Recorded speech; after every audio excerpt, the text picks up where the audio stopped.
All right, Stephen A. is here with us. Stephen, let's start with you. Does it end tonight? I believe so. I believe that Cleveland basically emptied their chamber in Game 3. The LeBron playing is the way that he played, Kyrie playing the way that he played, and somehow, some way, the Golden State Warriors still managed to pull this out because of the greatness of Durant and Curry. And Klay Thompson obviously had a big-time game as well. I just think that, what I saw in terms of body language and beyond, it just gives that veneer, that appearance. Obviously, Cleveland could sit up there and show some guts, and Golden State could be a bit lackadaisical, but I don't get that impression at all. I think that they want to go 16-0 in the postseason, and I think they desperately want it to be at the expense of the Cleveland Cavaliers. So I anticipate that it will end tonight. I'll be happy if it doesn't, but I think I find it hard to believe that Cleveland can come back from that Game 3 loss. I just don't see it happening. And I agree with you. I hope it doesn't. I think it does as well. So when it does end, it's going to, whether it's tonight or the next game or whatever, when Golden State wins this series, what in your mind will be the fallout for both teams? What will we be saying about Golden State and Kevin Durant, and what will we be saying about Cleveland and LeBron James? Well, what we're going to be saying about the Golden State Warriors, that they're a great team. They're in the conversation to be one of the greatest teams ever.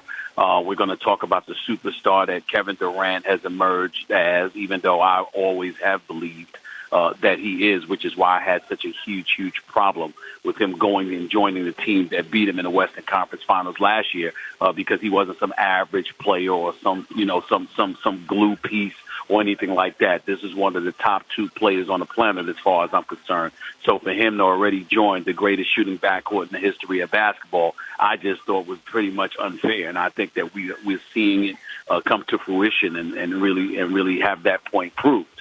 We'll be talking about Golden State in that light. But ultimately, you're not going to be able to take anything away from Kevin Durant because he's the best player on the best team, and he's performed better than anybody on the biggest stage. And so he's validated his greatness. I think in that regard, that's what you say about them. As it pertains to the Cleveland Cavaliers, obviously they've got to go back to the drawing board because everything is about being able to beat whoever the champion is. And in this case, it would be the Golden State Warriors. And clearly as a team, as presently constructed, they're not going to be able to do it. They're going to have to go out there in the offseason, whether it's a Paul George or Carmelo Anthony or whomever. They're going to have to get an additional piece to what they have in order to be able to compete legitimately with the Golden State Warriors. And we'll also be talking about LeBron. And I know that you guys have a problem with it. Love y'all both, but I don't care. The bottom line is very, very clear. All of this conversation about him being the GOAT officially comes to an end. As far as I'm concerned, it was never the case because it was always Michael Jordan, but it definitely will have that fact cemented now because he'd have this sweep on his resume that would end that conversation in my mind. Well, you know what? We love you too, but we don't care that you disagree with us as well. So I guess that's the way this relationship works. There's love and not really caring whether you agree with us or not. Because here's why that doesn't bother me, Stephen A. Because we all know that when he took that 2007 Cavs team, that was the worst team in the history of basketball to get to a finals. Yeah. Right. He's averaging a triple-double this series. And in that Game 3 loss, when he was on the floor for 46 minutes, they were +7. In the 120 seconds that he took off, they were -12. They're -12. I mean, what can a guy get to 120 seconds without his team completely falling apart? That's fair, but let me go back. Let me challenge you guys from this perspective because I know you guys know sports. You can look at it from a numbers perspective and stop there. I don't. I am not holding the San Antonio Spurs final against him at all. You can hold Dallas against him, however. There is no doubt about that. And you definitely would be able to hold this one against him. When you talk about a conversation about the GOAT, the greatest of all time, there's no insult by saying that you're not that, even though you're everything else. You're just saying that that's not a Michael Jordan-esque kind of thing because 6 NBA Finals MVP, never allowing a series to get to a Game 7, et cetera, et cetera. Those are all the things on his resume. Of course, you can talk about Kareem Abdul-Jabbar when you're talking about the greatest, but I'm thinking about big men, and I put them in a separate category. When you look at LeBron, however, getting back to him, not only is he on the verge of getting swept in these finals, fellas, I would ask you to remember how it is happening.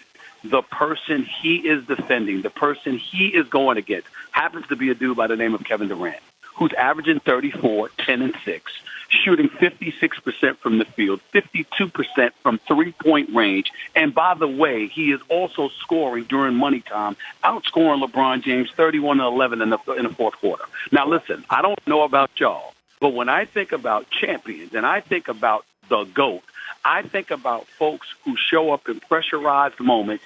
The ball is in their hand. When everything breaks down, everybody knows what the other person is going to do, and they look you in your face and they say, what you going to do about it? No, and in the end, that is what Kevin Durant has done. And to me, that is why that ends that conversation. Well, look, I'm not saying he was going to be the GOAT anyway. I'm going to go with Jordan, but I don't think anything in this series is the reason that that's the case. And by the way, I love the fact that you didn't want to talk numbers and you just spewed a bunch of numbers on Kevin Durant. So I do appreciate that. Hold on. I'll let you go. Hold. Let me just say this, and then we'll allow the floor to resume.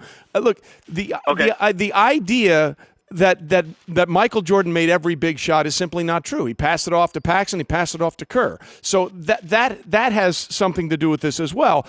I just don't think anything in this series would be the reason he's not the GOAT, because the Showtime Lakers were a pretty good team. They got swept. Dan Marino, some people still think he's the greatest quarterback of all time. His last playoff game, he lost 62-7. I don't think people are thinking that's the reason he isn't. Well, I'm here for you, Trey. I'm here for you. Here's the deal. And I appreciate it. Tell me one time. And I know you do. Here's the deal. First of all, I never said that Michael Jordan always took the last shot. Of course, he gave it to Paxson. No, I think people just don't realize that sometimes. That's fair. But what I would respond to you is this. Michael Jordan goes up against Magic Johnson and win his first championship. We all saw what he did to Clyde Drexler and those boys in Portland for his second championship. He beats Barkley for his third championship. He beats Karl Malone and John Stockton for 2 more, and in between that, he beat Gary Payton and Sean Kemp. Every single individual challenge that Michael Jordan faced, he answered the bell. Now, LeBron has been underdog before. He's overcome tremendous odds. He beat Kevin Durant when he was a baby. Remember, Kevin Durant and Russell Westbrook were 23 when they played in the finals 6 years ago. Serge Ibaka and James Harden was 22. Reggie Jackson was 21. They were all on the same team, but they were babies. He goes up against Dirk. You saw what happened. He goes up against San Antonio, played well. Ray Allen comes save the day. The next year, Kawhi Leonard steps up. They're the MVP. He doesn't have help because Kevin Love gets hurt in the postseason, and then Kyrie goes down in Game 1 of the NBA Finals when he lost 2 years ago when Golden State won. But Iguodala was the MVP. And then last year, he balled out. He was absolutely sensational. But you look at it from the perspective that I'm grabbing, is that at some point in time, your individual greatness, because that's what we're talking about, is defined by moments. It's defined by a challenge you're being faced against. When you're going up against Steph Curry, you're not really guarding him. He's not really guarding you. Okay? When you're going up against Tim Duncan, the same applied. When you were going up against Dirk, the same applied. This is really the first time that LeBron James has went against somebody perceived to be somewhere in the vicinity of being on his level. And even though he's answered the bell with numbers, that other dude has answered it with numbers while they've been guarding each other. And, oh, by the way, unlike LeBron, he's not fading in the fourth quarter. Now, in fairness to LeBron, he doesn't have as much help. He's probably fatigued. Nobody needs to excoriate him because of that. But the reality is that Kevin Durant walked into this series saying he's the king. He has the crown. I'm coming for his crown and the NBA crown. And he is in the process of taking it. And you know what we have as a backdrop for LeBron James, fellas?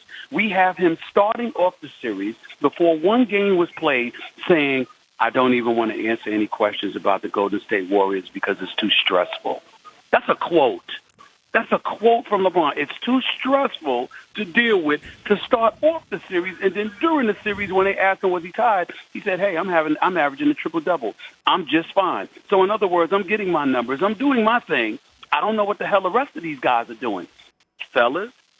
That's not what champions do. Well, You and I both know it. I'm going to tell you the best part of this conversation was the fact that normally you're tweeting in, busting me on something I said, and you and I go back and forth. Trey's jumping in here, so I'm going to love the future of this. That both of us. This is great. No, I love it. To be fair, all that sounds great. None of this was, I mean, he was not the GOAT anyway. I don't think anything in this series changes that perspective one way or the other. We got to go, Stephen A. We appreciate it. Thanks, We'll Stephen.